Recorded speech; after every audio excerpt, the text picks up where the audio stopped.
Hi everyone! So, in today's video I want to talk about a teaching from Bashar that really just changed the way I view things. Disclaimer, this is going to kind of be like a rant. This is not going to be the most cohesive video, but it's really just how I view life, how I view manifesting, and incorporating a lot of the topics we hear about, right? So, the I am, the importance of presence, time not being real, revision, non-duality. I want to hit on all of those points because a lot of people are curious, like how I view life, how I, view manifesting. So that's going to be this video, and I'm going to try to explain it the best that I can. I would also encourage you to watch the full Bashar video. Obviously, he's going to explain everything way better than I can. I will try to link it and find it here on YouTube. I have it over on my TikTok in my reposts. But yeah, so in this video, it's one I think a woman asks about. He talks about it in different videos, but in this particular one, a woman I believe asks about a traumatic childhood experience, and he tells her that you are literally a new person, basically is the gist of the video. And kind of the first thing that stood out to me was he said that really the idea of a person is a construct. And again, I'm pulling from different teachings of his, and I'm kind of incorporating some Neville Goddard stuff too. But I was like, the idea of a person is a construct. Okay, interesting. And then as I sat with it, I'm like, really, when you think about it, right, if I was describing a person to like an alien or something, I would say that a person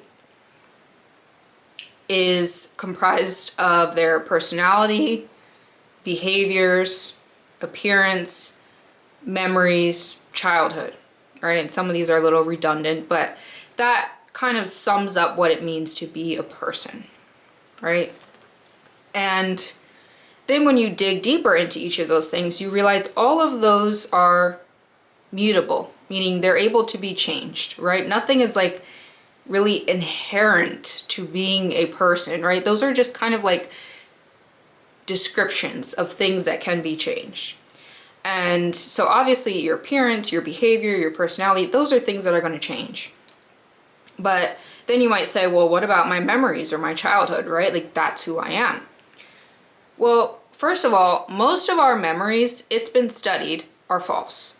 So our brain is not even an accurate record keeper, right? It's not an accurate depiction of what actually happened a lot of the time. Our childhood, right? Think about as you've gotten older, right? As you grow, and maybe you had certain memories or like a certain perception of your childhood. And as you maybe get new context, right? Maybe like a family member tells you information about that time that you didn't know as a child, right? Or as your perspective shifts, right? Your beliefs shift. You get new information, all these things. You view that time differently, right? I can think about even certain experiences in my childhood, in my life, where as I got older, I was like, oh, you know what? I don't see it that way anymore, right? I see it differently now. So it can be changed, right? All of these things are things that can be changed, really. So he's right in that the idea of a person is really just something we've built, right? It's this construct. And that leads us to the question then, who are you? Like, what can we actually say and describe as like who you are then, who we are? And most people will go about life believing that they're their thoughts. And in my opinion, this is where almost all of suffering comes from. Obviously, there's physical, suffering things in the world, but like most of the suffering is going to come from believing that you are your thoughts. And this is why people can want to engage in substances, in distractions, right? Doom scroll, chase perfectionist goals and tendencies, even not wanting to be on this earth anymore, right? It's because we can be tormented by our thoughts and we're overly identified with them, thinking that is who we are. And it's not. The reason you're not your thoughts is because what is then experiencing or observing the thoughts? Right? Or have you ever had like an intrusive thought where you're like, whoa, I wasn't even thinking about, like, where did that come from, right? You're not the thoughts, because then who or what is the observer of those thoughts? Think about it. Okay, same thing with memories. Who or what is experiencing the memory? And as we've already stated, most of them are false. It's been studied. I don't think anyone would really say they are their body, because again, the body changes. And just because you might lose part of your bodily function or something, you wouldn't say you like necessarily lost yourself or you no longer exist. Right? So who we are is the observer. Pure consciousness. Pure awareness. The silence behind those thoughts. Right? The gap between the thoughts. That's just there. Okay, and this is where the I am comes from. That's what that means. So you're not saying, I am a teacher. I am a mother. I am an Aries, or whatever your sign is, right? We're not saying any of that. You're just saying, I am. It's the stillness, the observer. That's who you are at a fundamental level. That's what I believe anyway, right? And this is going to sound weird. If you ever were a kid and you stared at yourself for a long time in the mirror, let alone do it in the dark, it's even freakier, right? This kind of starts to make sense, right? I've done this where I've stared at myself for so long I get freaked out. And I'm like, who is this thing, this alien staring back at me, right? You start to kind of detach from the body, detach from the mind, and it gets very weird. It gets very freaky. If you haven't done it, try it. It gets weird. But I feel like this information becomes kind of apparent, and as you sit with it, it starts to really make a lot of sense. And so something else Bashar talked about in a different lecture was the idea that we're shifting timelines billions, with a B, billions of times per second. And what's happening is we're doing it so quickly that it doesn't feel like anything, right? It feels like we're just moving through life. And that made me really think about, other topics that have been discussed, that we're just experiencing life in frames, right? But it's happening so quickly that it's creating this illusion of continuity. And I think a really good analogy to that is, like, if anyone remembers those flip books as like a kid or something, right? Or if you ever seen one of those where it's a book, each page is an image, but it's like a sequential image, right? Of little tiny distinct changes on each page. And as you flip through it, it looks like a movie or something, right? It looks continuous, like the figure is animated and it's moving. But it's actually just frames. And I think that's a really good analogy for what Bashar is talking about. So then, if we want to tie this even into the idea of non-duality, right? And what I'm trying to do here is just show that all of these perspectives, all of these things are saying the same thing. It's all fitting into the same framework. That's why I get so frustrated when people try to argue, this is the right way to view things, this is wrong, it's all saying the same thing, right? So even like in that flip book example, you are the person holding, like, the entity, whatever you want to call it, the awareness, aware of the book, right? You're the author. But on each page, it looks like you're moving through an experience, right? Until you kind of zoom out and you realize, wait a minute, I control this, right? I influence this. I'm bigger than the program, basically, right? I'm bigger than the picture. And then when we think about other people and how they fit into this, right? And how non-duality fits into this, essentially it's everyone having their own experience but we are all one, right? It's that we are one with God. We're just experiencing it from different viewpoints. There's one consciousness. There's just one. There's no separation, right? Any separation is an illusion. This is why thought transmission works, right? When people are, you think of someone or something from your past, whatever, then it shows up, or the person texts you and reaches out and you haven't heard from them forever, because we are all connected. That's where that idea comes from, right? There is no separation. There's no me versus you. There's no good versus evil, us versus them. Okay, we're all one. We're all the same consciousness. We're just experiencing it from different perspectives, right? We're on different radio stations, right? But the whole thing exists. It's all part of the same fabric. All right, I hope that makes sense. And viewing this way will help you, this is going to help you detach a bit, right? Because you realize that it's just not that serious, right? It's really not. And I understand people, we have circumstances, we have, things. I'm not trying to downplay that. But when you really take a step back and you zoom out, right? You start to detach a little bit from all of these things. It feels a little bit silly. And I find this idea that we are all one and right, there's no separation. It also makes me more compassionate, right? Because I realize you're doing the same thing I'm doing, just from a different viewpoint, right? And this is also how it ties into the idea that, when people say no one has free will or everyone is you pushed out, everyone's reflecting you. Because in your program, right, on your channel, they're playing characters, right? You're on your show. They're being a character in your show. It's all a stage, it's all production in your show. But they're on their own channel in their own show, and they don't intersect, right? We don't have TV channels intersecting. That's not how it works. You're tuned into yours.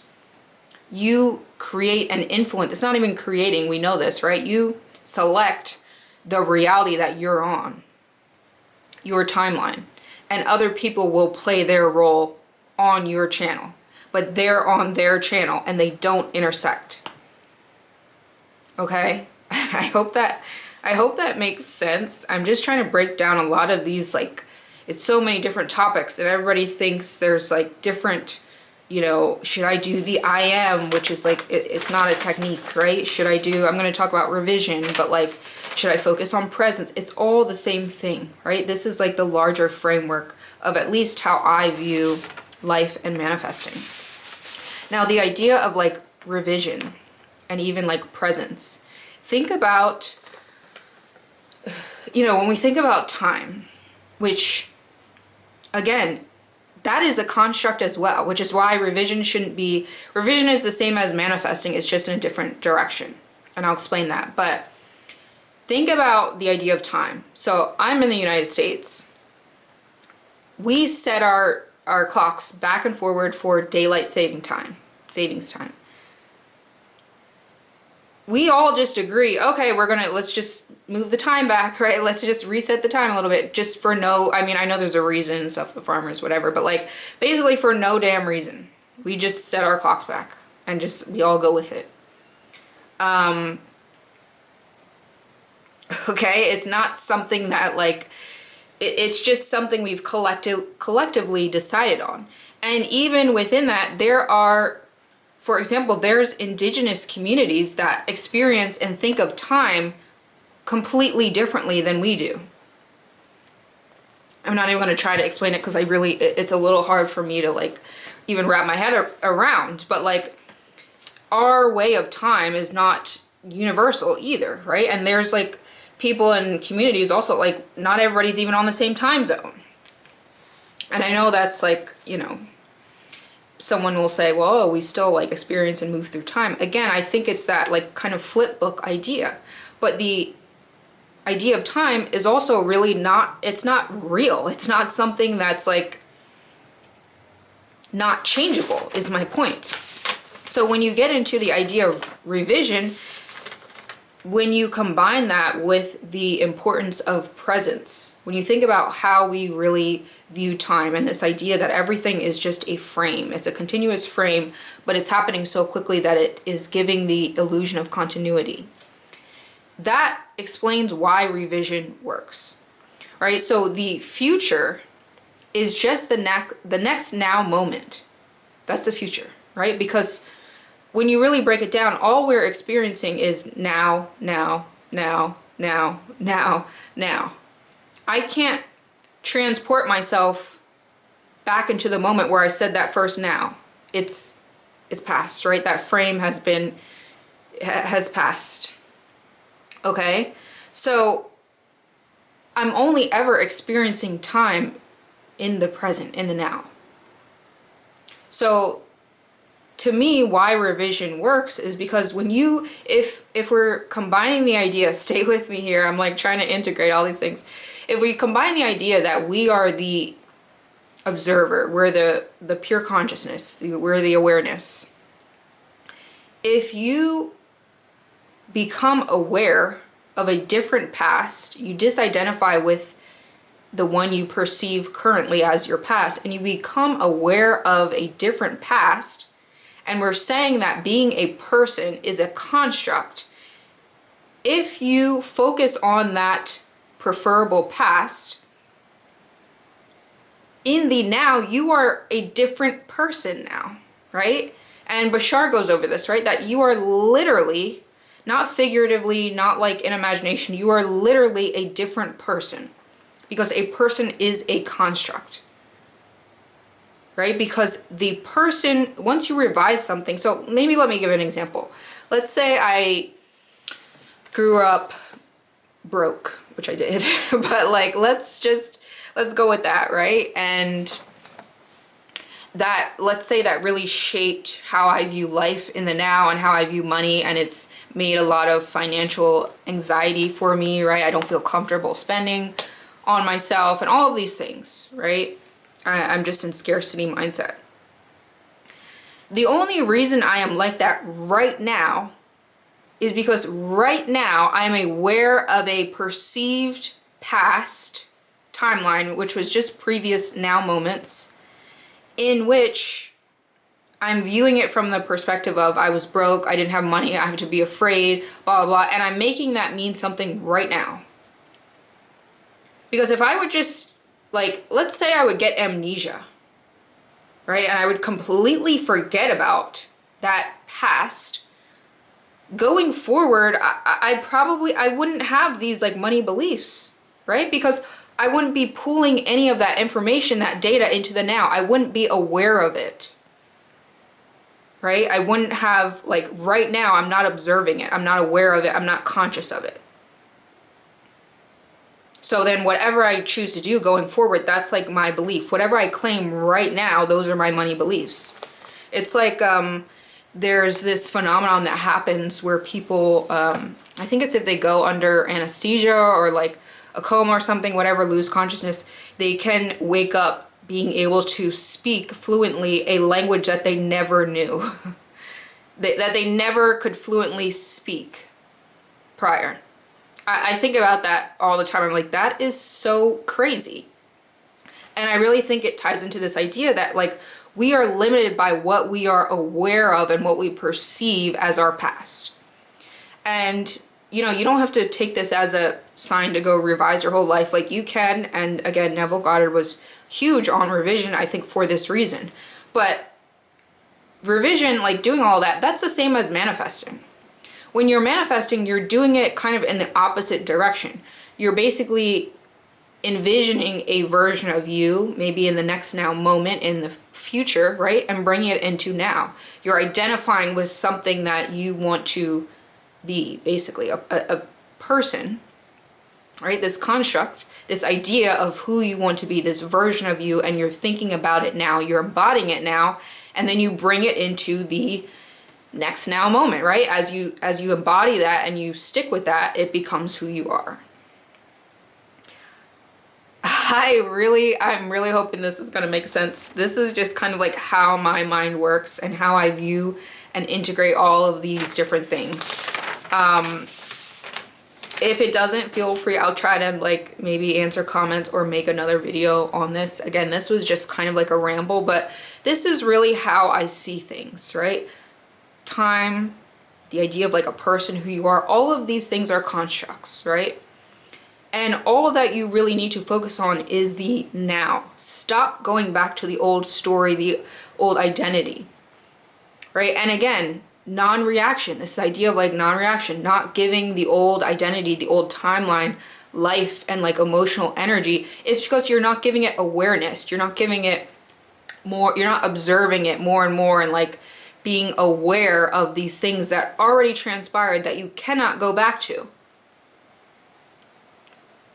Right? Physically, anyway. And even when you revise, I think there's this idea that like, you know, people think it's like silly or it doesn't exist because they think you're like physically changing, like you're going and you're physically changing the event. Now, if that is your intention, right? Like sometimes people are like, oh, I don't want this thing, you know, someone has asked me before, like I don't want certain documents and these things to exist. Sure, whatever your intention is, but just because you successfully revise something doesn't always mean you're not going to be aware of it. Like you can be aware that that was your previous timeline, but it's no longer your like perceived past, right? It's no longer something you're identifying with. You can have like the lingering, you know, understanding that those events happened in some other timeline, but as Bashar explained it, right, you are now a different person. And the person who experienced that timeline like allowed you to be who you are now, but they're different. Okay, this is very out there, but I think you know, the whole point of this is to realize there's no separation with anything, right? Like there's no, all of these things that are they can be changed, right? There's no circumstance you can't overcome or like get over, revise, whatever, because a lot of these things just aren't real, right? It's just made up stuff. And somewhere I saw the quote where someone said that like science and a lot of these theories are just a way for our human mind to grasp like the mystical stuff, right? It's just a way to slap a label on things we don't fully understand. And I think there's some validity to that. But yeah, if you want to, if you have a circumstance that feels just insurmountable right now, right? Understand that that is how we are experiencing time. So the minute you drop something, you disidentify, you don't react to it, you don't give it any life, right? You don't give it any more awareness other than just having an understanding, okay, that was something at one time that was experienced, right? But you don't like constantly focus on it or identify with it and bring it into the now. It will go away, right? It will literally disappear. Other people, yes, they will reflect those changes in the now. So that was my ramble.